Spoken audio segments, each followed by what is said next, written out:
Growing up as a Monroe in Chicago should have felt like privilege. At least, that's what my parents always said whenever they wanted to remind me how lucky I was. Our house sat in one of those pristine neighborhoods just off Lakeshore Drive, quiet, polished, perfectly landscaped. My father, Gregory Monroe, was a name partner at one of the city's most respected boutique law firms.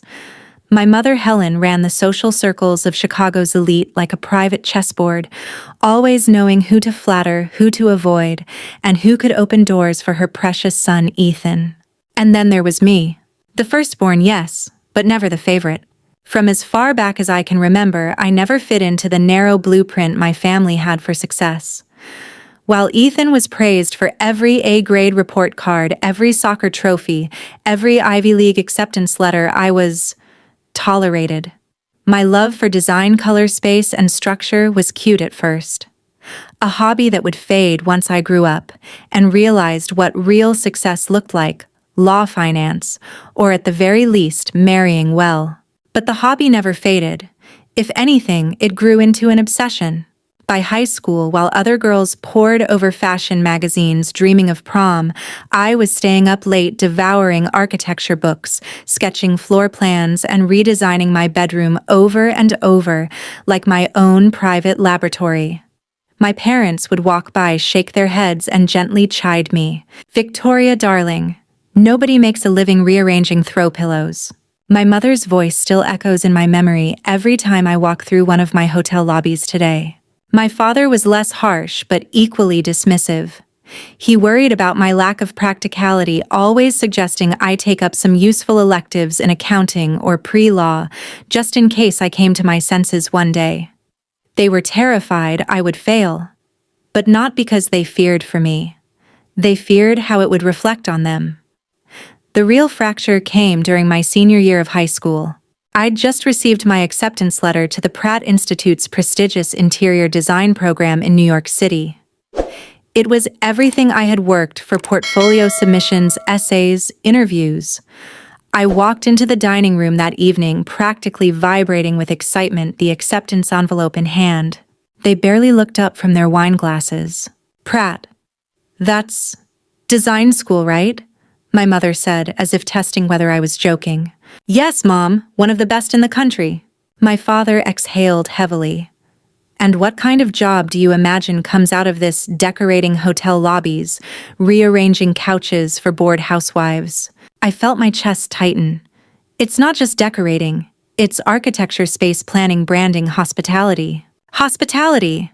my father interrupted, almost amused. "Honey, that's a fancy word for customer service." I looked to Ethan, hoping for some shred of support, but he just smirked behind his glass of expensive Bordeaux. He had already been accepted to Yale Law on a scholarship and was quickly becoming the shining star of the family. That night, they offered me an ultimatum: if I insisted on this ridiculous pursuit, I would do it alone. No tuition, no financial support, no safety net. I left for New York with 2 suitcases, a small scholarship, and the determination to prove them wrong. New York was brutal. While Ethan was living in Ivy League dorms fully funded by my parents, I was juggling 3 part-time jobs just to survive: morning shifts as a hotel receptionist, afternoon classes, and late-night freelance design work. My weekends disappeared under stacks of assignments and side projects. But with every sleepless night came progress. I learned more about the hospitality industry than any textbook could have offered. I absorbed how hotels operated, from their revenue streams to guest psychology, supply chains, and operational inefficiencies. I wasn't just learning design, I was learning business. And then came Margaret Doyle. She was one of my professors, but far more than that, a veteran real estate investor with decades in luxury hospitality. She saw something in me that my family never had. "You don't see buildings as they are," she told me once over coffee. "You see what they could become." That's rare, Victoria. Very rare. Margaret took me under her wing, introducing me to investors, contractors, and developers. She taught me how to read financial statements, negotiate deals, and most importantly, how to spot diamonds buried under dust and bad management. She became the mentor my parents never were. As I graduated while Ethan stood on stage in his cap and gown with my parents beaming in the front row, I quietly signed my first real contract and apprenticeship under Margaret's boutique investment firm. No cap, no gown. But my future had finally begun. The first deal was terrifying. Margaret had connected me with a small group of private investors looking to revive a failing boutique hotel on the edge of Chicago's business district.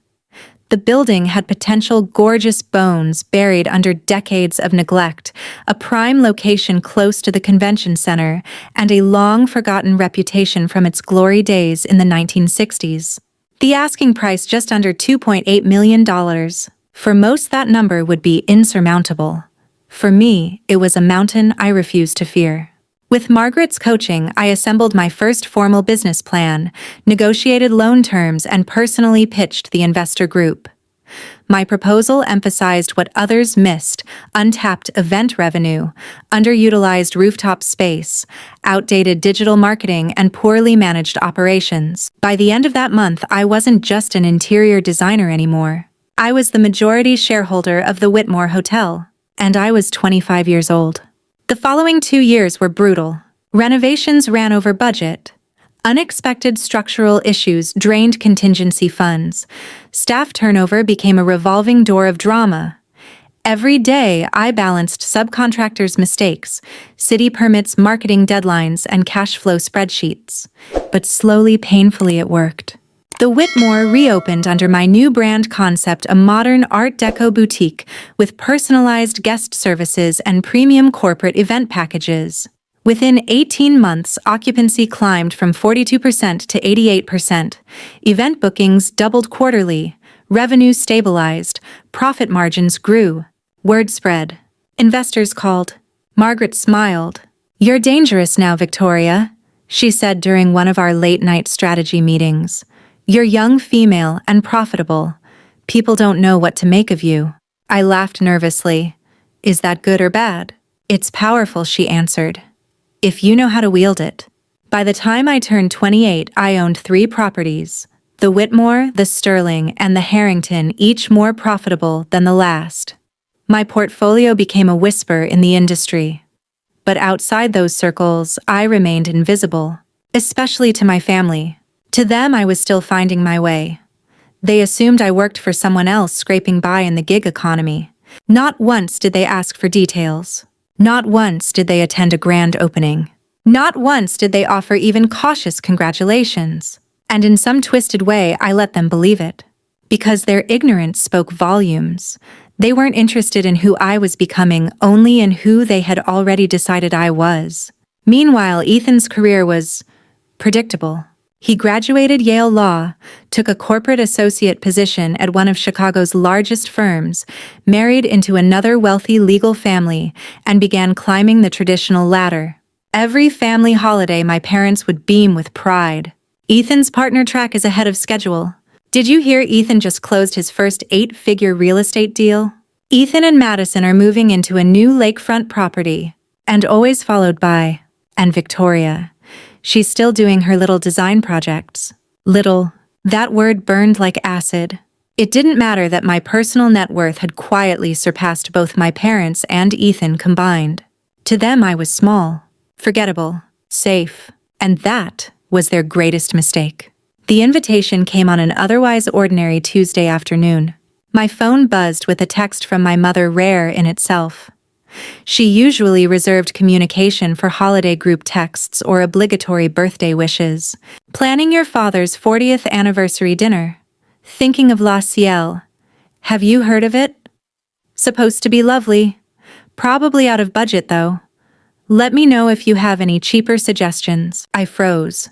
Ciel, my crown jewel. The pinnacle of everything I had built over the past 5 years.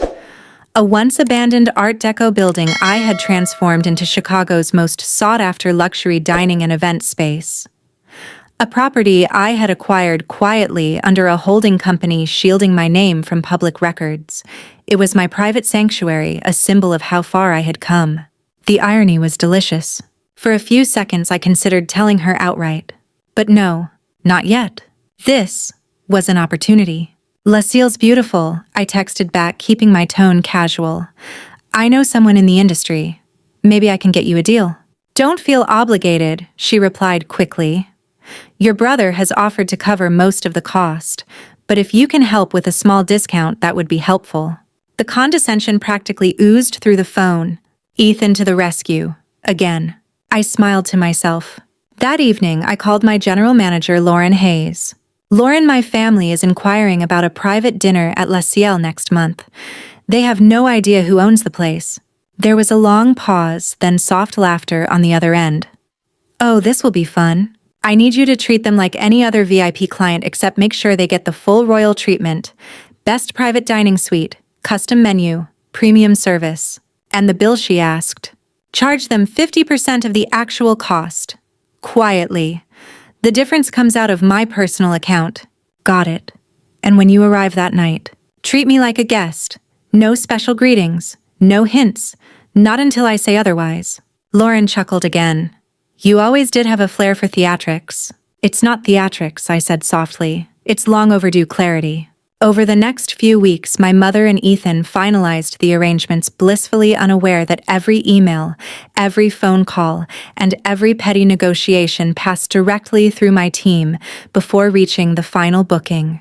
They bickered over menu selections, wine lists, floral arrangements, all the while assuming they were graciously receiving some minor industry favor from my contacts.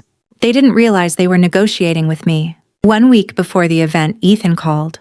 Which was unusual. Hey, Vic. So you're actually coming to the dinner? Of course. Why wouldn't I? He laughed softly. Well, you know you're always busy, flitting around with your design gigs. I bit my tongue. Glad you can make it, he continued. Just, try not to make Mom nervous. This is kind of a high-end place. Dress appropriately. I stared at the $1,000 Valentino dress hanging in my closet, tailored for my upcoming meeting with international investors. I think I'll manage, I said flatly. Good, he added. We really want this to be about Dad. About Dad. Always about appearances, always about control. What they didn't know was that for the first time, the stage would be mine. The night arrived wrapped in the kind of winter elegance only Chicago could deliver, icy wind slicing through the city, snowflakes swirling under glowing streetlights. Ciel shimmered under the falling snow like a jewel box frozen in time. I had intentionally arranged my arrival separately from my family, citing a last-minute client meeting. The truth was simpler.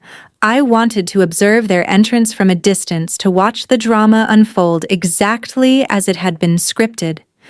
By them. From my private office on the top floor, I watched the security monitors as my parents arrived. First, my mother in a fur-collared winter coat, my father adjusting his cufflinks nervously. Then came Ethan, flanked by his wife Madison, both of them practically dripping with curated perfection. Ethan's designer suit gleamed under the lobby lights as he shook hands with the maitre d', like a man entertaining important business partners. I allowed myself a small smile. Inside the Winston room, Ciel's most exclusive private suite, everything was prepared to perfection. The wine pairings, the custom floral centerpieces, even my father's favorite 1982 Bordeaux, which had been pulled from my personal cellar. Lauren, my GM, checked in through my earpiece. Everything's running exactly to plan. Guests are settling in. Excellent, I whispered. I'll head down in 5. I left my private elevator, exited briefly out the side, and approached the front entrance like any other guest. As I entered, the lobby was bustling. Elegant couples, soft music, low murmurs, and perfectly synchronized staff in black and white uniforms. And then, of course, I saw him. Ethan! He spotted me instantly, and his smile faltered for half a beat before quickly hardening. Victoria, he greeted, stepping in front of me like a gatekeeper. You actually made it. He continued, his voice dripping with something between condescension and suspicion. We were worried you might feel out of place. I kept my expression neutral, my pulse steady. This is a public venue, isn't it? I replied softly. He chuckled in that smug, rehearsed way of his. Well, yes, but let's not pretend this is your usual scene. Behind him, my mother approached, leaning in with her classic whisper shame tone. "Please, sweetheart, don't make tonight about you. This isn't the place for awkward surprises." Her eyes darted briefly to my gown, as if mentally calculating the price tag, silently judging whether I had borrowed it. "I wouldn't dream of ruining Dad's evening," I said smoothly. Before they could press further, Michael, my security chief, approached professionally dressed in his dark tailored suit. "Good evening, Ms. Monroe. Just confirming your personal arrangements for tonight are all prepared as requested." My mother blinked, Ethan's brow furrowed. "Arrangements?" my mother asked, her tone sharpening. Michael offered his signature calm smile. "Yes, ma'am. Ms. Monroe's private specifications for the Winston suite were confirmed earlier this week." Ethan's voice sharpened. "Her specifications?" Michael turned, slightly lowering his voice but making sure they both heard every word. "Forgive me, perhaps you're unaware. Ms. Monroe is the property's primary owner. Everything this evening has been coordinated under her direction." The words landed like bricks shattering glass. Silence pulsed through the marble lobby. My mother's face drained of color. Ethan's jaw clenched so hard I thought I heard his molars crack. Madison blinked several times, visibly confused. Lauren appeared at the perfect moment as rehearsed, offering me a respectful nod. "Ms. Monroe, your father and remaining guests are ready inside. Shall I escort you?" "Please do," I answered. As I finally stepped past Ethan and my mother, both frozen in shock, I felt the power shift so physically it was almost electric. Their world had just cracked open. And this was only the beginning. The Winston suite glowed under soft amber lights, its crystal chandeliers casting elegant shadows across the Art Deco patterned ceiling. My father stood near the head of the table, chatting politely with family friends, the Robertsons, the Clarks, several of his longtime golf buddies. The entire room went momentarily silent as Lauren led me in. I heard the maitre d' gently announce, "Miss Monroe has arrived." Heads turned. Whispers swirled like wind gusts. My father's expression shifted first into confusion, then something almost approaching awe, as he quickly registered the weight of the staff's formal greeting. Before anyone could say a word, Lauren smoothly handed me a crystal flute of rare Dom Perignon, nodding respectfully. "The vintage you requested, Ms. Monroe." Ethan stormed into the room moments later, breath slightly ragged, jaw tight. My mother followed, her smile-frozen eyes darting between confused guests. I raised my glass. "Shall we begin?" As the courses rolled out, perfectly plated amuse-bouches, imported seafood, hand-selected wagyu, I could feel the tension build with every polite conversation forced between guests who could sense something seismic had shifted. The Robertsons approached during the second course, their curiosity getting the better of them. "Victoria, dear, I had no idea you were involved with La Ciel," Mrs. Robertson said, leaning in conspiratorially. "Ownership, actually," I replied, my tone calm, even deliberate. "Since its redevelopment." Ethan nearly choked on his wine. "You own La Ciel?" Madison echoed, her voice higher than usual. I nodded, among others. The room grew quiet again as more heads subtly turned, processing what they were hearing. My mother could no longer contain herself. She rose from her seat, smoothing the front of her silk gown, forcing a brittle smile. "Well," she said loudly, trying to reclaim control of the narrative, "Victoria's always been very independent. Though, of course, we've supported her emotionally throughout her little ventures." Little. There it was again. But this time I didn't flinch. Before I could respond, my father finally spoke, his voice low but firm, slicing through the awkward tension. "Is that true, Victoria? You own this place?" I met his eyes directly, choosing honesty over performance. "Yes, Dad. La Ciel, the Sterling, the Whitmore, the Harrington, and 3 others between Chicago and Miami." A stunned silence blanketed the room. My father sat back, eyes wide. But behind the shock, I saw something unfamiliar, genuine pride flickering beneath decades of skepticism. My mother, however, bristled, voice tight. "You never told us. You never asked," I replied softly but firmly. The remainder of the dinner unfolded like a surreal stage play. Guests cautiously peppered me with questions. Industry colleagues tried to mask their fascination. Ethan sat rigid, his forced smile betraying the collapse happening inside him. During dessert, a custom bourbon chocolate soufflé paired with my father's favorite single malt, both ordered by me weeks earlier, my father leaned over, voice quieter. "You did all this without us knowing." I smiled gently. "Because you never really wanted to know, Dad. You wanted me safe, predictable, not successful." His brow furrowed as the weight of my words settled. When the dinner finally ended, Lauren distributed curated luxury gift baskets to each guest, a final subtle flex of just how far I had come. As we reached the lobby, Ethan grabbed my arm with uncharacteristic desperation, voice low. "Why now?" he hissed. "Why humiliate Mom like this?" I met his eyes, unblinking. "I didn't humiliate anyone, Ethan.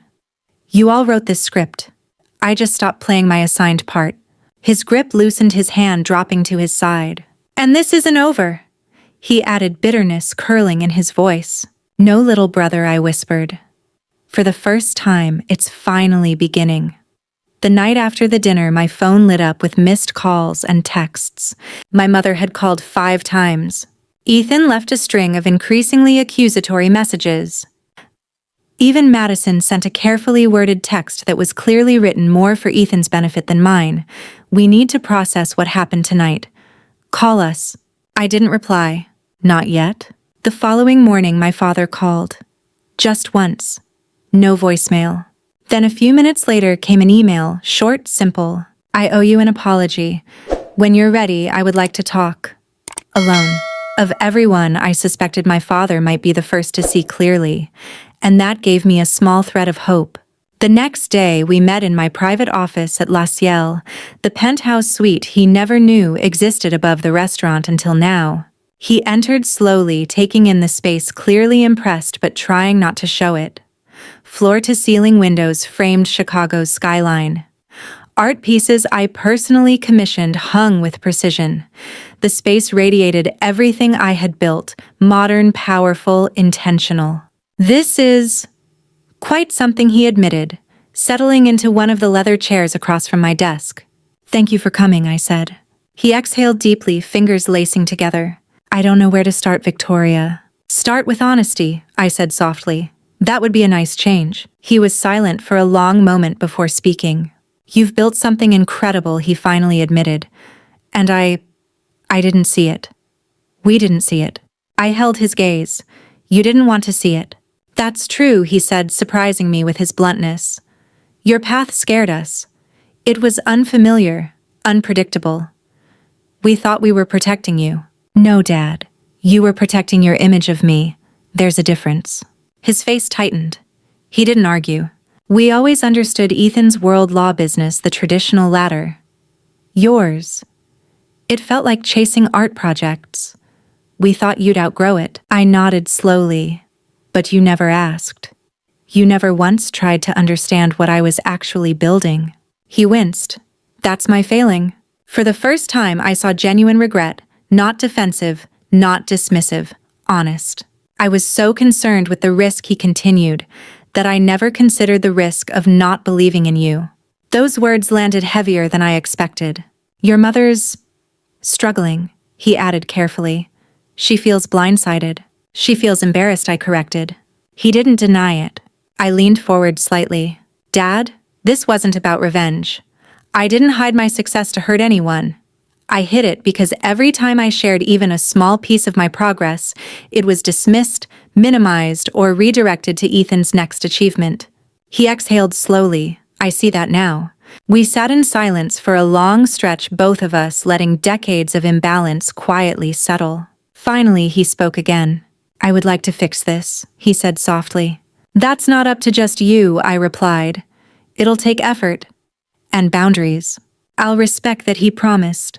And for the first time in my adult life, I actually believed him. As he left, I watched him pause at the elevator, looking around the penthouse once more before turning back. "You've done something remarkable here, Victoria, and I'm proud of you." It was simple, late, but powerful. "Thank you, Dad," I whispered. But I knew my father would be the easy one. My mother and Ethan, they would require something very different. Boundaries. And consequences. 2 days later, my mother insisted on meeting. She didn't request politely. She called Lauren at the front desk demanding to be let into my office immediately as if nothing had changed. Lauren held firm to the new boundary protocol we'd discussed. "I'm sorry, Mrs. Monroe. Ms. Monroe is unavailable at the moment. Would you like me to schedule an appointment?" That alone was a battle my mother wasn't prepared to lose. Moments later, my personal phone rang.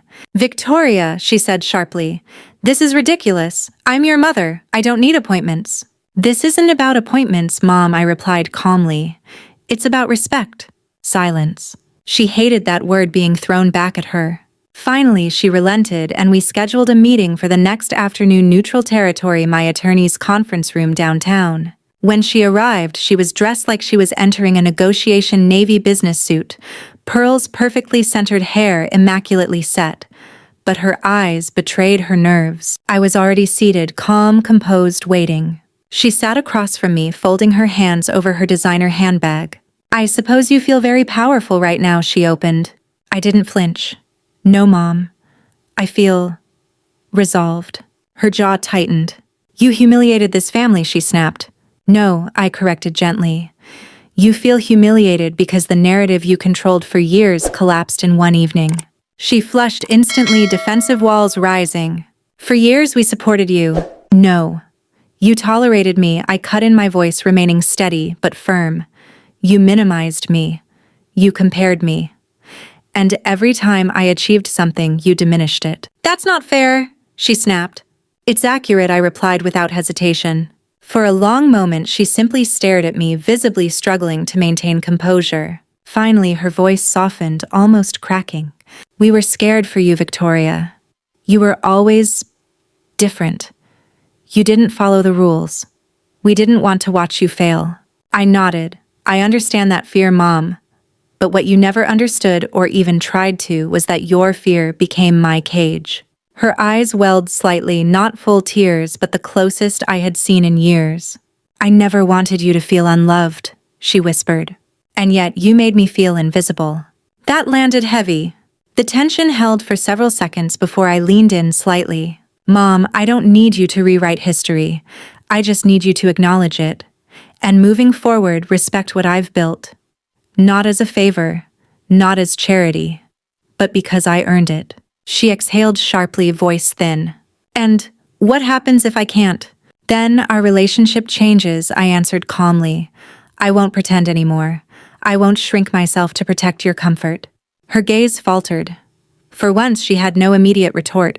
After a long silence, she finally whispered, almost like a child, "I don't want to lose you." I softened slightly, sensing this rare vulnerability. "You won't lose me if you're willing to meet the real version of me, not the one you tried to create." For the first time, my mother nodded, small, reluctant, but a nod. Progress. Tiny, but real. As she stood to leave, she looked around, the sleek office space, voice almost wistful. "This world you've built. It's beautiful." "Thank you," I replied. "It's mine." Unlike my mother, Ethan didn't ask for a meeting. He showed up unannounced 3 days later. Lauren buzzed me from the front desk. "Ms. Monroe, your brother is here. He's insistent." I smiled faintly. "Send him up." A few minutes later, he entered my office, still dressed in his tailored law firm armor, but with tension leaking through every careful movement. No handshake, no pleasantries. He dropped into the chair opposite me, eyes cold.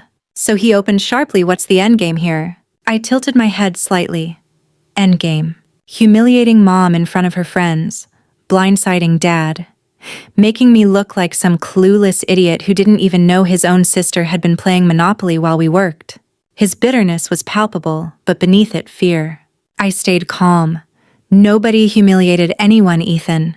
The truth simply surfaced. "You could have told us. You never wanted to hear it." He laughed bitterly. "You've always had this victim complex. Like we all conspired to hold you back." "No, Ethan," I said softly. "You didn't hold me back. You ignored me. That was always your comfort zone." His jaw tightened. "You want to know what bothers you most," I continued. "It's not that I succeeded. It's that I did it without needing you." That struck directly. His nostrils flared slightly. He tried to regain composure by switching tactics. "You think this makes you superior?" "Now," he sneered, "you may own a few hotels, but let's not pretend you're some kind of mogul. I've closed deals bigger than your entire portfolio." I smiled. "I'm not competing with you, Ethan. I never was. That was always your game, not mine." He didn't like that answer. Because it was true. His voice lowered, almost whispering now. "You've destabilized everything, Victoria. Mom and Dad are a mess. The entire family dynamic is upside down." "That dynamic was broken from the start," I replied. "I'm not responsible for fixing the illusion you're so desperate to maintain." He leaned forward, now voice sharp. "You may think you've won, but this city, this industry, it's smaller than you realize. People talk." I stared at him for a beat, letting his words hang in the air. "Then let them talk," I said. "I'm not hiding anymore." We locked eyes for a long, tense moment. Finally, Ethan leaned back, defeated but unwilling to admit it. "You always were good at theatrics." "No," I corrected quietly. "I'm good at building." As he stood to leave, he delivered one final clipped remark. "Let's see how long you can hold on to it." I let him walk away without another word. Because what he couldn't understand, what none of them fully grasped, was that my success wasn't fragile. It wasn't luck. It wasn't performance. It was earned. Brick by brick. Alone. And unshakable. Months passed. The dust from my reveal slowly settled. But the shifts within my family, though slow, deliberate, were real. My father remained the most open. He began visiting my hotels regularly, sometimes offering genuine business insights, but mostly listening, observing, finally learning who his daughter truly was. We even shared quiet lunches where, for the first time, I saw in his eyes not judgment, but respect. "You built something bigger than I ever imagined," he confessed one afternoon, overlooking the skyline from my penthouse office. "Bigger than I had the courage to dream for you." Those words landed with more weight than any apology. My mother required a longer road. She still struggled to reconcile the daughter she had constructed in her mind with the woman sitting before her. But with each interaction, her walls softened. She finally attended one of my industry galas, stiff, at first unsure how to mingle in my world, but by the end of the evening I caught her laughing softly with one of my investors' wives, her pearl necklace glinting under the chandelier. "Your hotel is quite something," she said quietly afterward, still holding her guarded pride. "Thank you, Mom. I'm glad you came." That was progress. Imperfect, but real. And then there was Ethan. We rarely spoke in those early months. The rivalry that had fueled his entire identity no longer had a stage. For the first time, there was no scoreboard where he automatically led. And that unsettled him more than anything. But even Ethan began evolving in his own way. At a charity fundraiser hosted at my newest property, the Kingsbury, I saw him approaching with an outstretched hand. "You've built quite the empire," he said, voice steady. "It's not an empire," I smiled. "It's my life's work." He hesitated, then offered something I never expected. "Maybe you could teach me a few things about long-term investments." That was the closest thing to peace we might ever have. Meanwhile, my business flourished. I acquired 2 more properties, expanded into luxury residences, and launched a Women in Leadership mentorship program supporting young female entrepreneurs who, like me years ago, lacked advocates, but carried fierce dreams. During the program's inaugural ceremony, one of my mentees asked, "What's the biggest lesson you've learned, Ms. Monroe?" I paused, looking out at the audience. That success isn't about proving others wrong. It's about becoming so rooted in who you are that their opinions no longer hold weight over you. The applause swelled around me. But more than applause, I felt release. Release from the years of needing validation. Release from the old family dynamic that had chained me. Release into full ownership of my story. As I returned that evening to my penthouse overlooking Chicago, the city lights blinking like stars scattered across asphalt galaxies, I poured a glass of wine and stepped out onto my balcony. Below me stood Ciel, once my silent secret, now my crown jewel in plain sight. I smiled. They finally saw me, but more importantly, I saw myself. Fully, completely, unapologetically. Because in the end, the greatest revenge isn't making them regret underestimating you. It's living so boldly, so truthfully, that their doubt fades into irrelevance, and you become undeniable.